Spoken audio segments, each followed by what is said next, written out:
So I'm going to start introducing you to collars, and there are sort of three broad categories of collar. There's a flat collar that sits directly on the neckline. There is a stand collar that comes up from the neckline and quite often flops over, and then you've got a rolled collar which comes from normally the facing of the original garment and then folds over.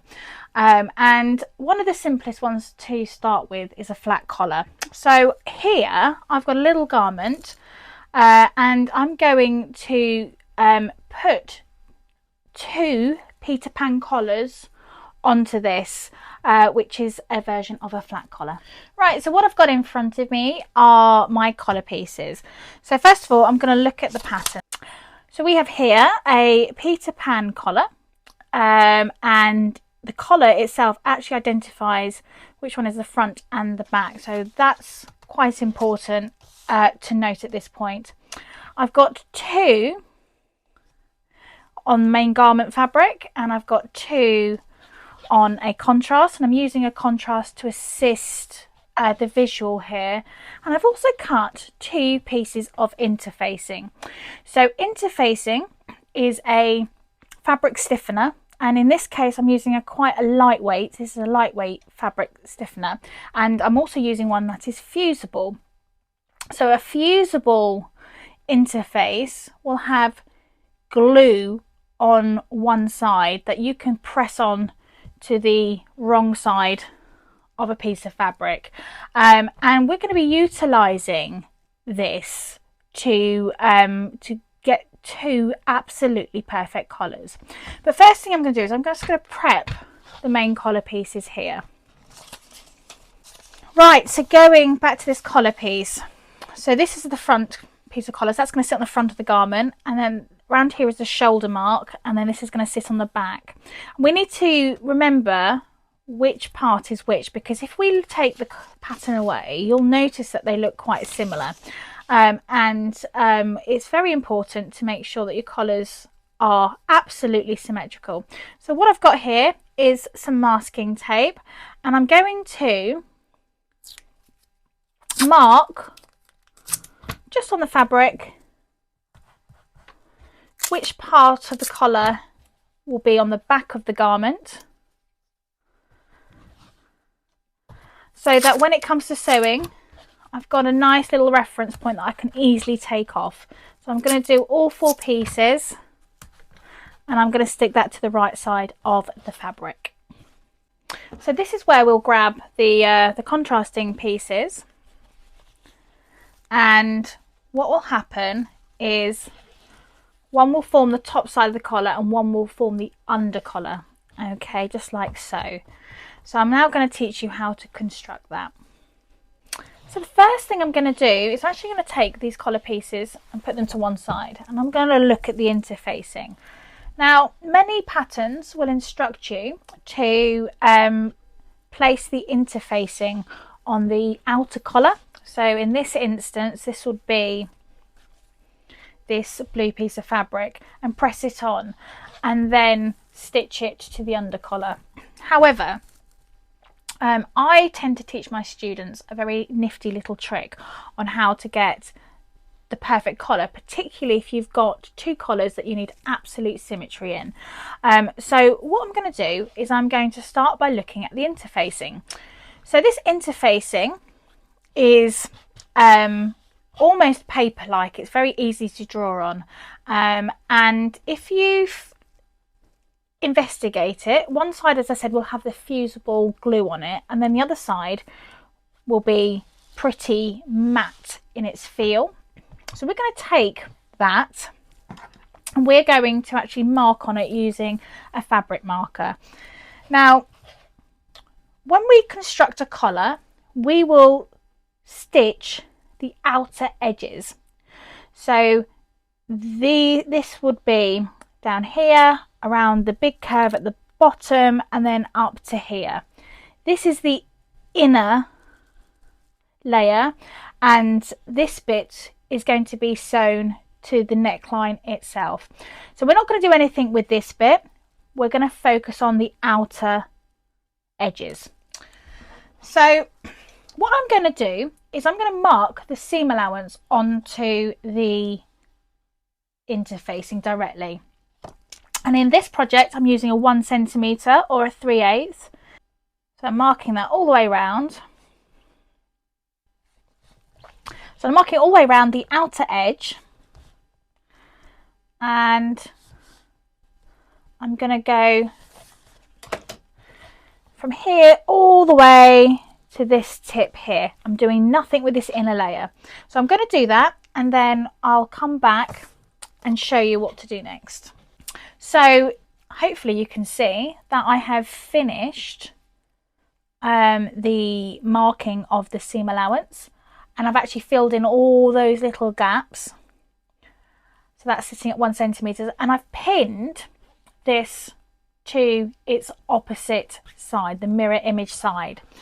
And what we're going to do is we are going to cut this off for 2 reasons. Number 1 is that this interfacing will end up in the seam allowance of the collar and will cause a little bit of bulk. It will create bulk, so you need to remove that as part of the layering process anyway. So by not having it there, it's going to make that job a little bit easier.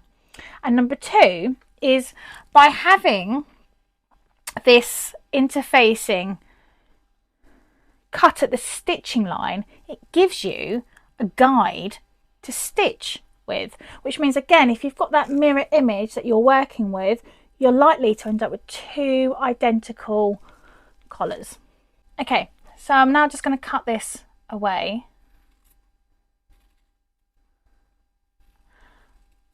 And then I'll press it onto the collar piece. Right, so this bit here has now been unpinned and snipped, and it looks, yeah, they look good. So we're going to start working on the main collar piece. So what we're going to need to do is we're going to make sure we're working from the wrong side of the fabric. So I'm just going to flip these upside down.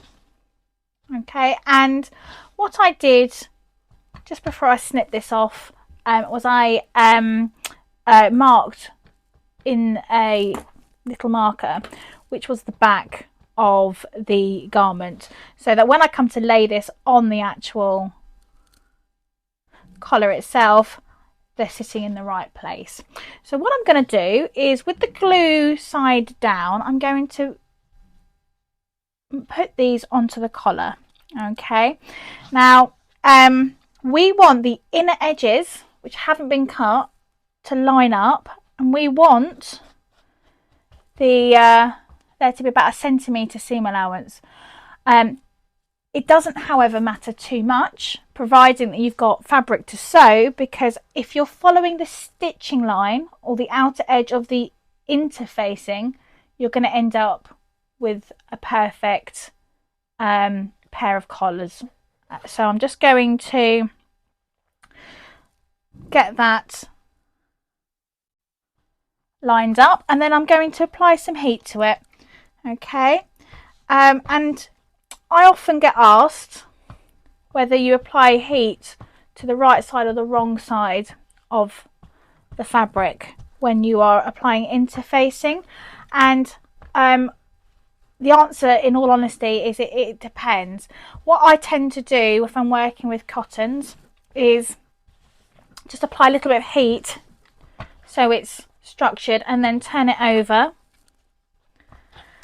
and then press down more so to attach the glue and to make sure that that is fully stuck. I'm obviously going to try and avoid too much heat on that masking tape. If you're concerned, take it off and you can reapply it. But I'm just going to press this on now. Right, so this is your stitching line. So if you've got a lightweight fabric and your interfacing and your fabric seem to be blending in as one collar, what you want to do is you want to possibly take a pencil or a heat erasable pen and just mark around the outside of that interfacing, just to really make sure your stitching line is absolutely clear, particularly around any corner or bend that will be tricky to sew. So I'm just doing that here. I'll do it around here as well. Now I've chosen a sort of a navy blue for this garment on purpose so that you'll be able to see it contrast with the white interfacing, but it can get a little bit tricky to see, especially when you've got the sewing machine light on it. So it's always a good idea, if you're in doubt, just to mark it, but do make sure that you are using a pen that, or a fabric marker that won't stain the fabric or come through to the main side, and you'll see. Okay, so I'll just finish this off and then I'll start looking at getting the under collar attached. Right, so we're interfaced, we're marked, and we're ready now to start putting the under collar on. So again, we're going to flip these over. We're going to start working on the right side of the fabric, because we're going to place our under collar right side to right side. And there's a lot of people who instinctively know that you're sandwiching this interfacing into the garment, so therefore they place the collar wrong side to wrong side because you want to encase it. But it's a bit like with any seam, we absolutely need to do it on the right side and stitch on the wrong side, so that when you have trimmed it all off and folded it to the right side, everything is encased. So right side to right side, and I think using your masking tape will really assist you here. So what I'm going to do is I'm going to actually focus on the inner edge of this, making sure that that all aligns beautifully. And then I'm going to pin these into position. And once it's all pinned, I'll take it to the machine.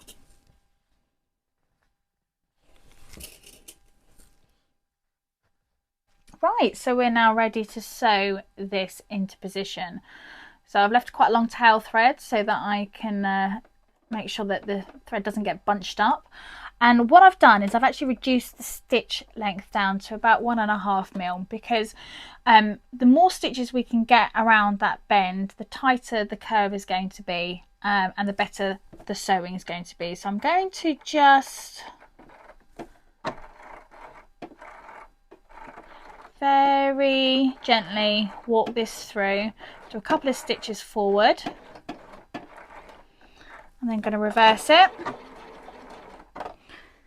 And I'm going to stitch around this collar now.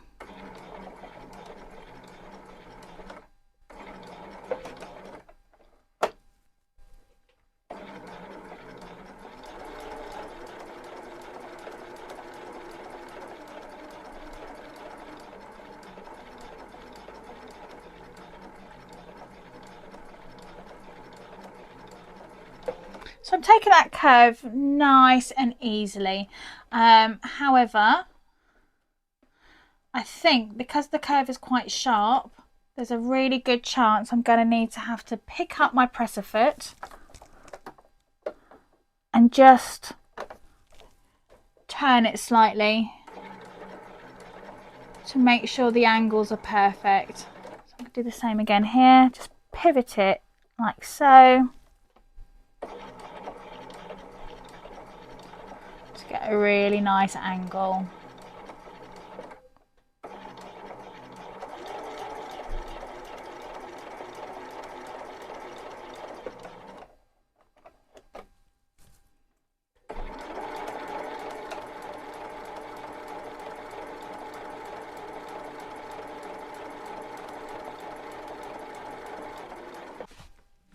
Right, so these have now been stitched.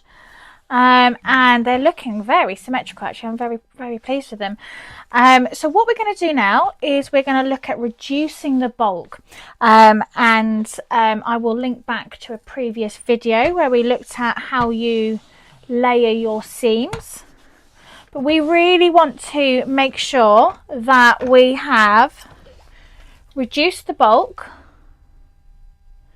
particularly around those curves. So I'm going to come in and layer or grade this seam right the way around this curve.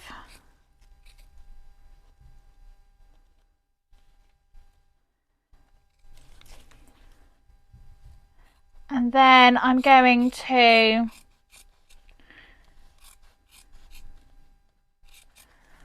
also taper down around that curve there, just to really reduce the amount of fabric that's going to be in that bend. And then just for good measure, I'm going to then snip to release any of the excess tension. Now, when this gets turned in, obviously I'll do the whole lot, but when this gets turned in, what you'll be able to see is you will have, you roll that out, you'll have a lovely curved finish, and you can utilize a point turner to assist you with all of those little bits. So I'm going to go ahead and do that on both of the collars, and then I'll show you the finished result. So these have all been snipped and layered, so the last thing we need to do is to turn them to the right side. So I'm quite excited about this. So I'm going to turn the whole thing through and press them all out, and then I can see how symmetrical they are. And I guess the good thing is about a collar like this is that if you are a bit worried that it's not sitting perfectly, it might just be that you've got a little bit of excess you still need to take out. So if it's creating kind of jagged lines, just take a little bit more of that inner layering out, and then give it another go, and you'll end up with beautiful collars. So I'll press these out, and then that will be the final part of the construction element of this.